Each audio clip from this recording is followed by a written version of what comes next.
Hi, I'm Maria Theohara Silvello on social media. Welcome back to So Over 50 podcast on So Organised Style. Grab a cuppa and relax with us.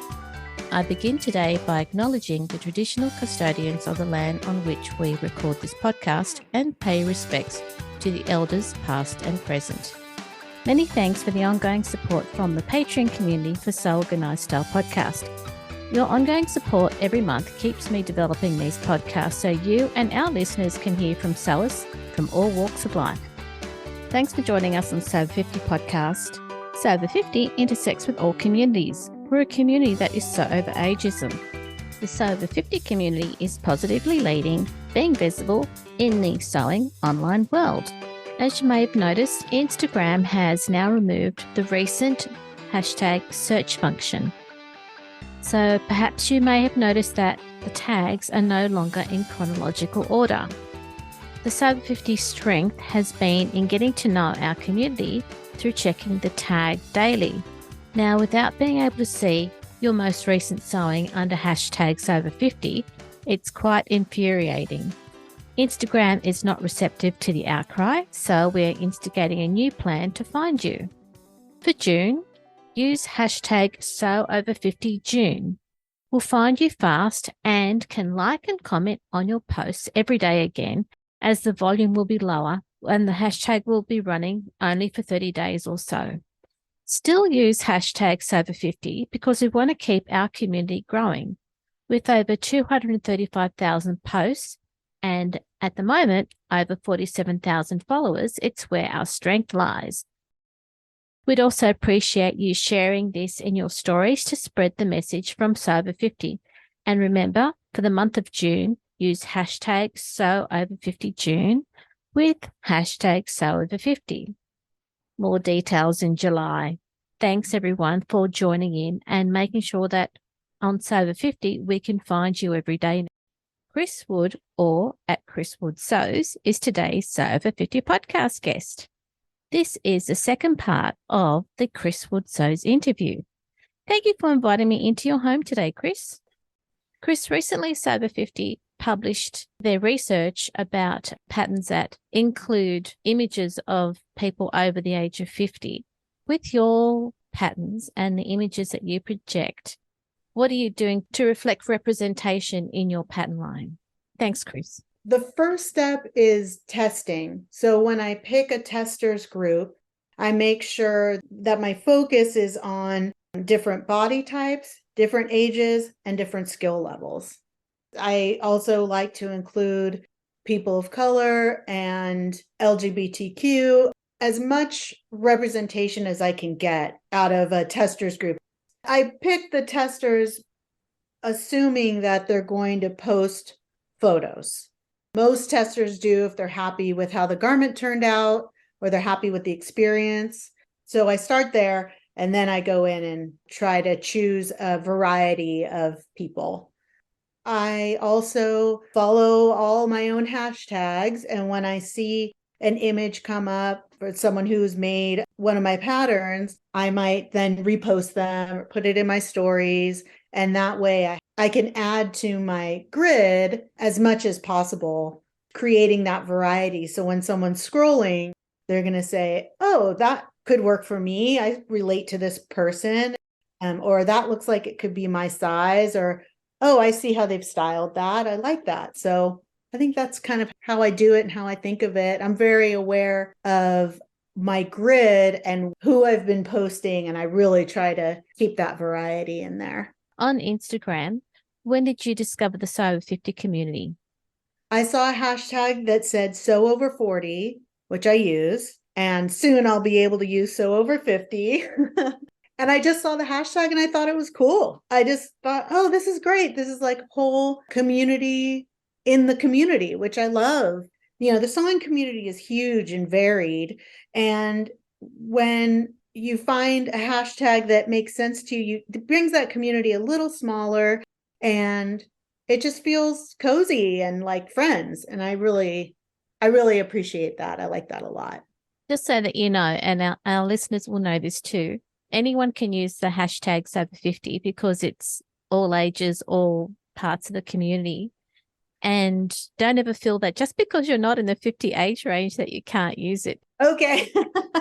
I was thinking, okay, because I'm thinking like plus size sewing, and then I feel like, oh, if my picture doesn't look, even if my pattern is good for plus size, if my photo isn't representing that, then I won't use the hashtag. So I think that's what is in my mind here. Okay. Earlier, when you talked about what you've done in the past, you talked about the repairs that you were doing for vintage stores or Mm-hmm. for vintage clothes. Can you talk a little bit about that? Because that sounded quite interesting, or that you might have to have a bit of history or research behind your repairs that you do. Well, I worked in the vintage resale business it was my first job. I worked for maybe 4 or 5 different shops Mhm. over the course of several years. So I just got to know vintage clothing through that. But in high school, I used to thrift store shop and buy vintage and then alter it a little bit. So maybe the color's a little too big on that 70s shirt. Well, I just make the collar a little smaller and now it looks modern. Or, whatever the thing was, a shift dress or a coat. And so by the time I started working in vintage, I was already very familiar with just more familiar with the sewing techniques that people used. And in general, they were the same ones that my mother taught me, the same ones that her mother taught her. I've just always really loved vintage, and the history of fashion has always been an interest to me. That's a really fun project. And then just bringing things back to life. I just like the idea of clothes being seen. So the idea that someone would put something away or throw something away because it has a little damage or a seam came undone, it's like, no, that's so easy. Let's get it back in rotation. And do you find that the work that you've done in the past is now reflected in the pattern designs that you've got in mind for the future? I would say yes and no. I think in my design world, in my mind, I'm more focused on modern designers. I have that more in my head. Always there's a little bit of vintage idea maybe floating around in the background. My newest pattern that isn't out yet definitely has a vintage vibe to it, but I always try to keep it modern and current. And going forward, as a designer, it's just you. And, there's all this pressure for all pattern designers to make sure that there's representation in all of their patterns. What's Mhm. the challenge for you as a solo pattern designer? Representation is actually a topic that I've been thinking a lot about recently, mostly because representation is really in the eye of the beholder. It's not necessarily in reality. So, for instance, if I post, like for me, for example, most people think I'm white and I'm actually Mexican. So, if I post myself, it's representing me, it's definitely representing Mexicans. But if people don't recognize me that way, it's complicated. So representation for me, it's more complex than just, I'll make sure there's a person of color, I'll make sure there's people of different age groups. Certainly in the LGBTQ sphere, of course, there's like, how do you know? Exactly. Stereotypes is what you've got to avoid. That's exactly right. So there is some challenge there. And I do find that aspect of it a bit frustrating. It's also a little bit the pressure that you talked about, the pressure to kind of do everything right all the time. I mean, that's real. It's just me. I don't have anyone to bounce anything off of. So I can't turn to my partner and say, hey, does this seem like a good idea? Or is there something I'm missing here?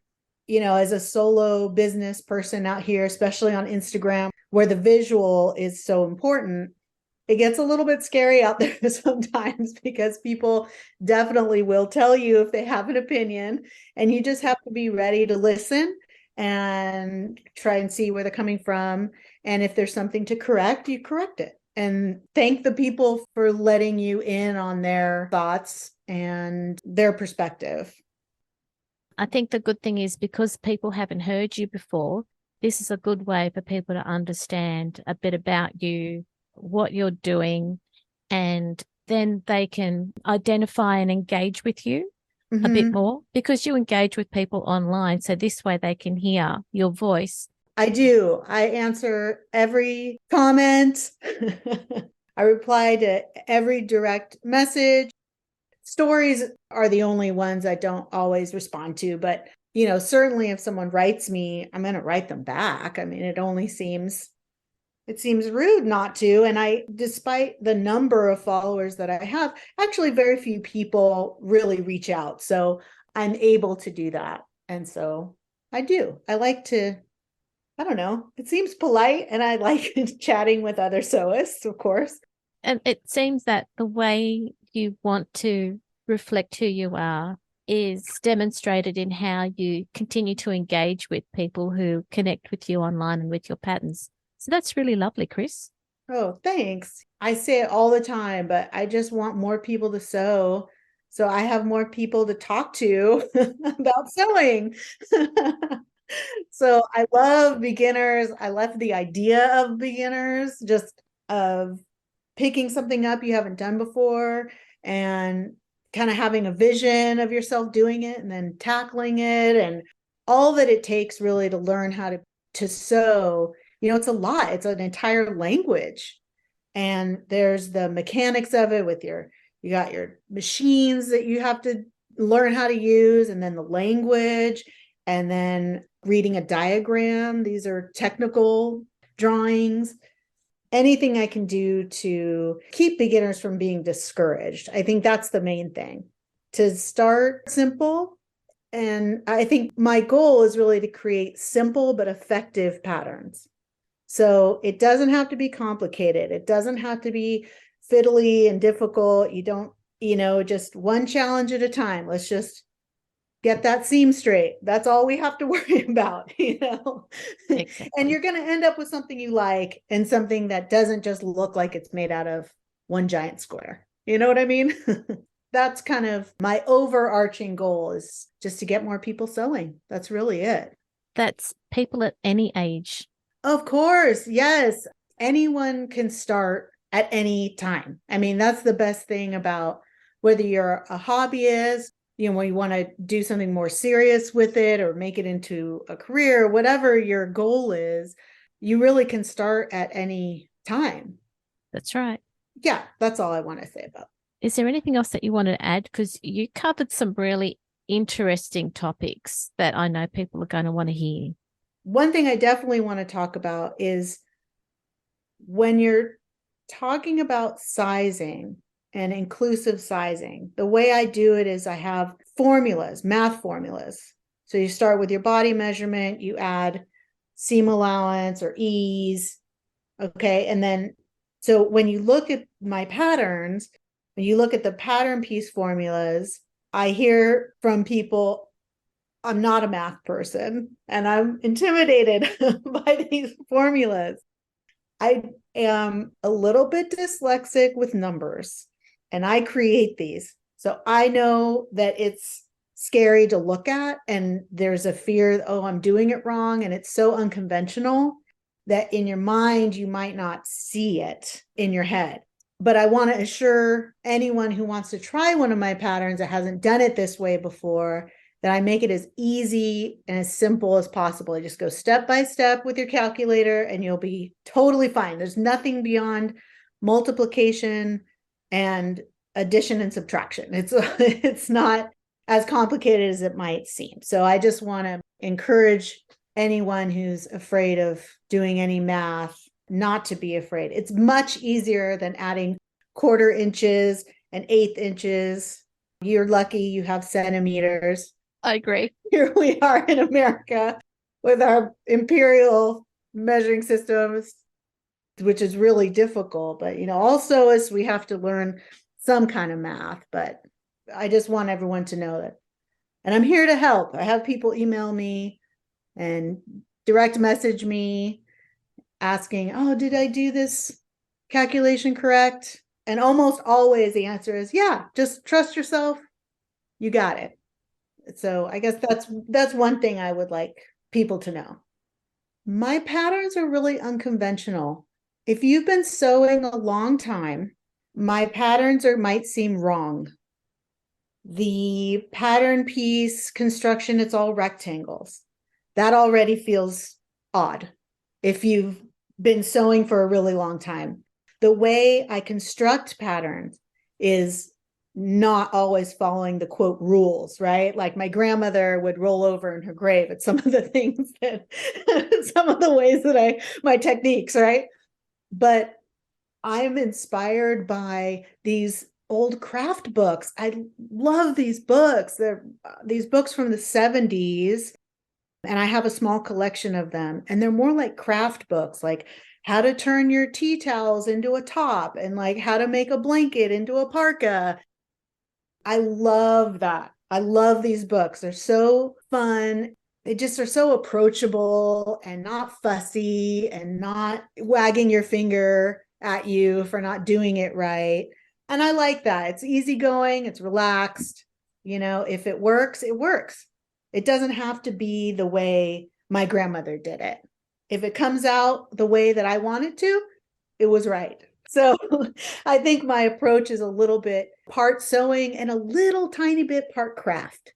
We're making it work. And I love a pattern company that teaches me something new and something technical, but my patterns are not that way. So they're really unconventional. And if you're coming from a place with a lot of experience sewing conventional patterns, it might seem strange, but I think it's fun. And just thinking like, oh, maybe this is more thinking of it as a craft as well as a skill.